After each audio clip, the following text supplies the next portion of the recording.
मुझे पढ़ाते पढ़ाते लगभग 5 साल से ज़्यादा का समय हो चुका है और ना जाने कितनी बार मैंने मराठा साम्राज्य को पढ़ाने का काम किया।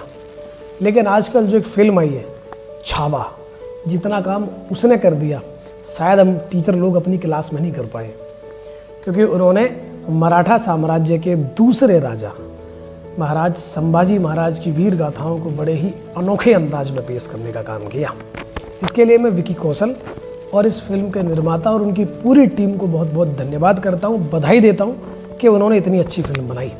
लेकिन चलो इस फिल्म के बहाने ही सही हम महाराज संभाजी के बारे में, उनकी वीरगाथाओं के बारे में और उनके पराक्रम और साहस के बारे में थोड़ी सी चर्चा ज़रूर कर लेते हैं। तो नमस्कार, मेरा नाम है कपिल शांत और आपका स्वागत है।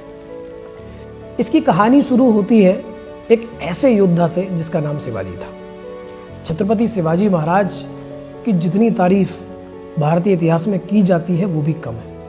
उनके जैसा पराक्रमी योद्धा शायद ही पैदा हुआ हो। लेकिन उनकी कहानियां भी हम तक इतनी नहीं पहुंची थी। वो तो बीच बीच में फिल्में आ जाती हैं, उनके माध्यम से थोड़ी बहुत जानकारी लोगों को मिल जाती है। लेकिन जितनी जानकारी जनता को मिलती है, मैं पूरे यकीन के साथ कहता हूं वो नाम मात्र है। महाराज शिवाजी जो थे, उनके बेटे थे संभाजी, जिनके बारे में आज मैं आपसे थोड़ी सी चर्चा करूंगा। 1680 में शिवाजी महाराज के इस दुनिया से रुखसत हो जाने के बाद महाराज संभाजी शासक बनते हैं। और महाराज संभाजी एक ऐसे योद्धा जिन्हें छावा के नाम से जाना जाता था। छावा यानी शेर का पुत्र, शेर का बच्चा। 1680 से 89 के दौरान यानी लगभग 9 वर्षों में उन्होंने 100 से ज़्यादा युद्धों को जीतने का काम किया। यानी लगभग एक साल में 10 से ज़्यादा युद्ध, यानी लगभग हर महीने एक युद्ध। ये बात अपने आप में अचंभित करने वाली है, क्योंकि ऐसी वीर गाथाएं तो पूरे मुगल साम्राज्य में देखने को नहीं मिलती। इनके समकालीन जो मुगलों में शासक थे उनका नाम औरंगजेब था। लगभग 50 वर्षों तक उन्होंने शासन किया और इन 50 वर्षों के शासनकाल में लगभग 25 वर्ष इन्हें दक्षिण भारत यानी कि दक्कन में रहना पड़ा, जिसकी वजह एकमात्र मराठा थे। लगभग 1680 में जब औरंगजेब दक्षिण भारत की तरफ रुख करता है तो एक लेटर भिजवाया कि आप मुगल साम्राज्य के अंतर्गत आ जाइए और हमारे नियंत्रण में रहिए और अपना राजपाट चलाइए। तब संभाजी बोलते हैं कि औरंगजेब, अगर आपको अपनी जान की चिंता है तो आप दक्कन के उत्तर में ही रहें, दक्षिण आने की ना सोचें, और अगर आते हो तो अपने लिए एक कब्र का इंतजाम दक्कन में ही करवा लेना।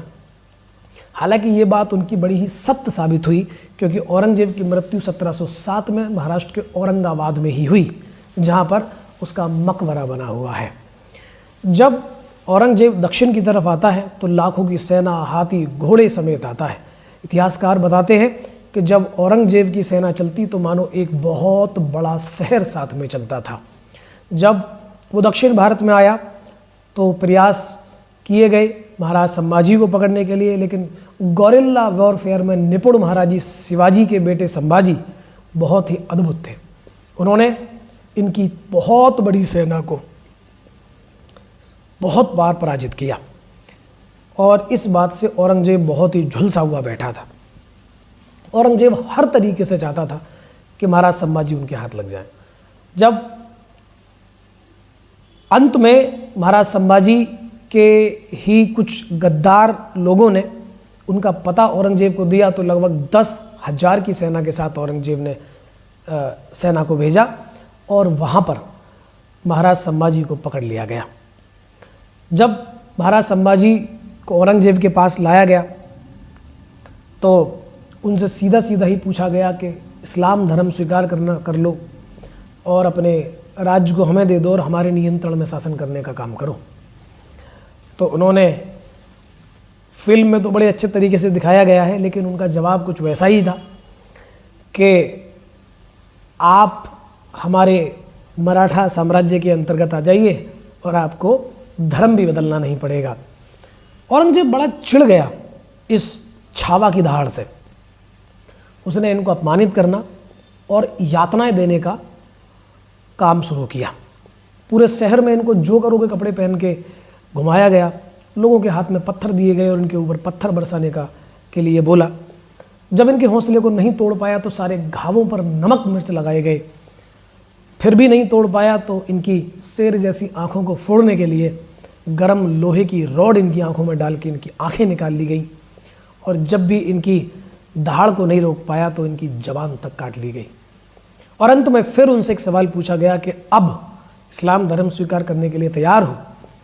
तो तब उन्होंने पेन और पेपर मंगवाया और उस पर लिखा कि अगर औरंग अपनी बेटी को भी मुझको दे देगा तो मैं तब भी झुकने को तैयार नहीं होऊंगा। और इससे और ज़्यादा औरंग चिढ़ जाता है और उसके बाद में इनको यातनाओं पे यातनाएं दे करके इनको मार दिया जाता है। और इनकी शहादत पर औरंग एक बात कहता है कि काश मेरा बेटा संभाजी जैसा होता तो मैं पूरी दुनिया को जीत लेता।